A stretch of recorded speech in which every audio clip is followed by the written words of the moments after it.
Those were the days when I was starting out on the path of fame and fortune, and I've come through it pretty unscathed, I'd like to think. Today, I'm meeting three famous faces who've each had to manage their fame, and they've used their faith to see them through. Actress Daniela Westbrook, adventurer Bear Grylls, and the peer Lord Taylor join me to explore the relationship between fame and faith. And we hear the hymns and songs they've chosen that inspire them.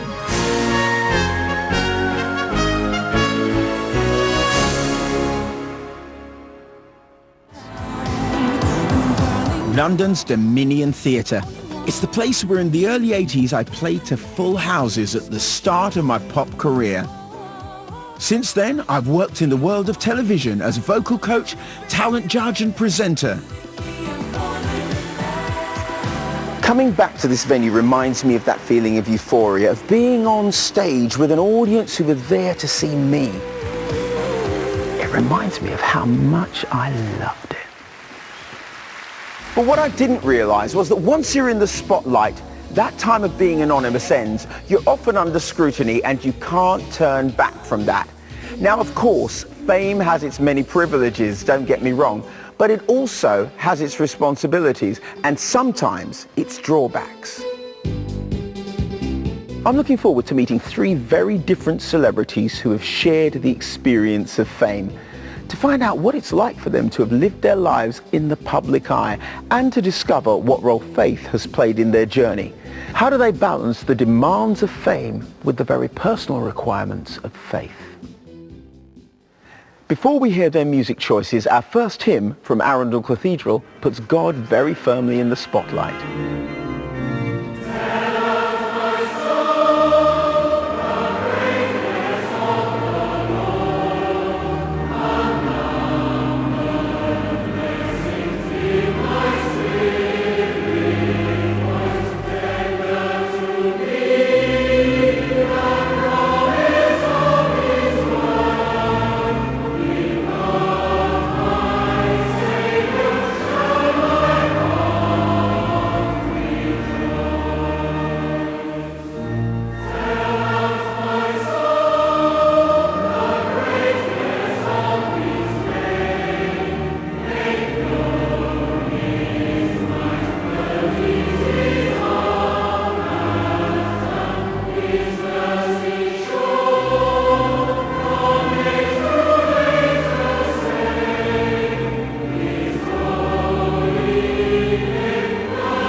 Being famous is an aspiration these days. In recent polls of young people, it often tops the list, ahead of being good-looking or rich.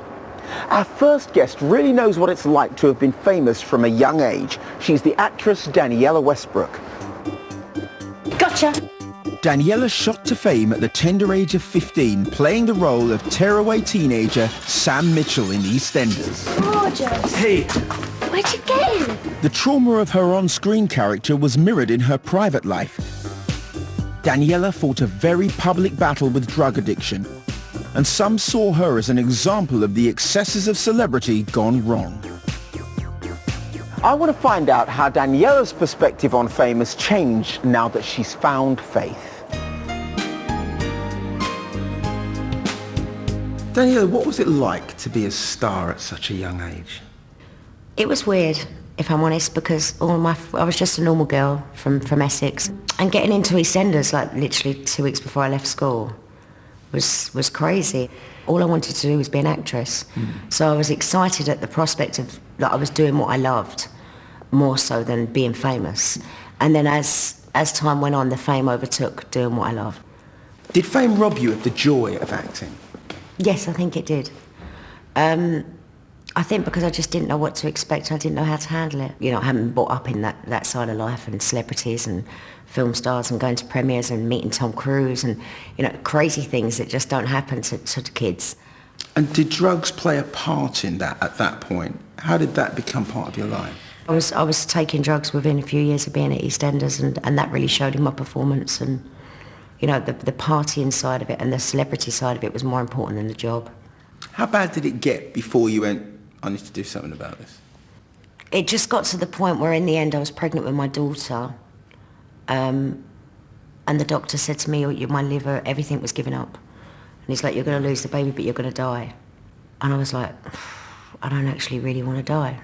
I want to live. I found the man I want to spend the rest of my life with. I've got a wonderful son. I'm about to have another baby. And, you know, the devil's got hold of me. This drug has got hold of me, and I can't let it beat me. I know I'm worth more than this. I was like a possessed person at that time, and I had to flick the switch.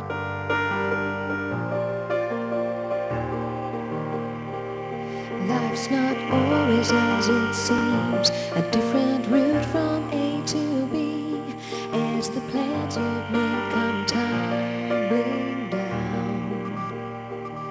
When you're questioning the why, and it's hard to see the light, and you're praying for the wind to change.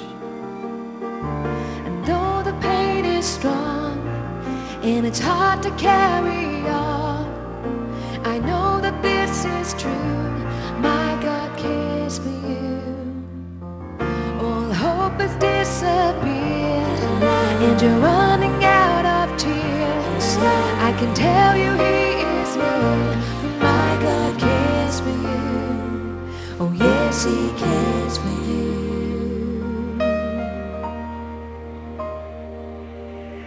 When no answers can be found, as the waves come crashing round, and you find you're driven to your knees.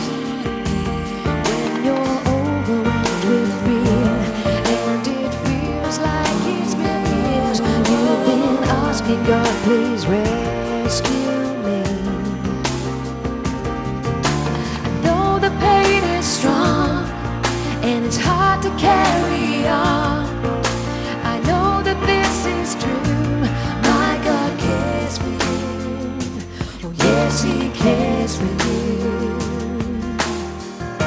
But don't you know that His arms are strong enough to carry you, lift you up in the safety of His love?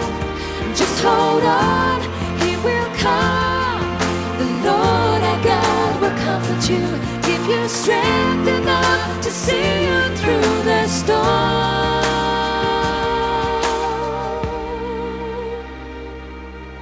And though the pain is strong, and it's hard to carry on, I know that this is true.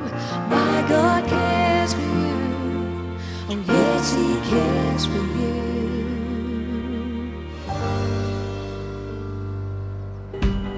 Since those difficult years, Daniela has turned a corner. As a working mum, she's returned to the world of soaps. And unlike those early days, Daniela is now a Christian.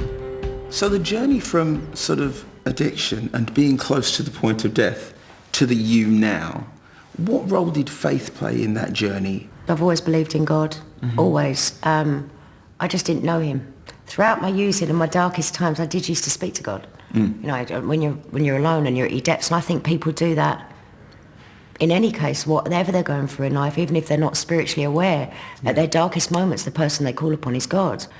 Yeah. And I did that a lot. And then my last stint in treatment in Arizona, I was pregnant with my daughter, and I couldn't sleep, and I went out into the desert, just stood there looking up, and I was like, God, if you're there, if you have a plan for me, then you need to show me, because I'm ready for your help. It's your will, not mine. and I need to go with it. I can't do this on my own. My way doesn't work. And if you have a plan for me, I don't care if it's not acting. I don't care what it is. I need to live. I want you in my life. And if you'll take me, then I'm ready. Are people surprised when they discover that you have faith? People found out I had faith when I was in America, and I was already well into being like 2 years. I'm still a baby Christian. I'm still work in progress, as we all are. None of us are ever going to be perfect. And back in England, I was like, oh my God, she's gone from a drug addict to a crazy Christian. And I'm like, you know what? If you want to label me, that's cool. But walk a mile in my shoes, and and then judge. And I used to be a big person for judging until I came into the church. And that was one thing I had to check myself on constantly, was not to judge others. But what does fame mean to you today? And how has faith influenced what you think fame is? Actually, what I've realised is fame is the biggest addiction there is. Everybody wants it, whether they say they do or not. Most people want it. Most people, when they've got it, don't know what to do with it. And then they either want more of it or they want to get rid of it because they don't like it.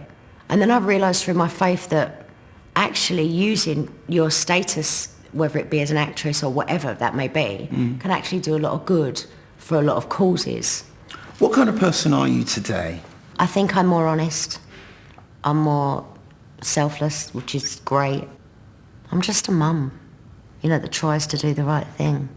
And I just feel like I'm turning the page into a new chapter of my life now with my faith, and moving into my 40s this year. It feels like a great new chapter's about to start. It feels like life's just beginning. What role does God play in your life? God's my father, and he always will be. He's my parent. He's the person I speak to in my time of need. He's the person I trust in. Sometimes I just think my way's better, and it's never is. And God will always be my father. And that's just the way it is for me. Are there any pieces of music that you go, yeah, I can identify with that? I'm more of evangelistic church. So I'm very quite rocky, and I love praise and worship. I love seeing people be free and lit up in God. It feels great.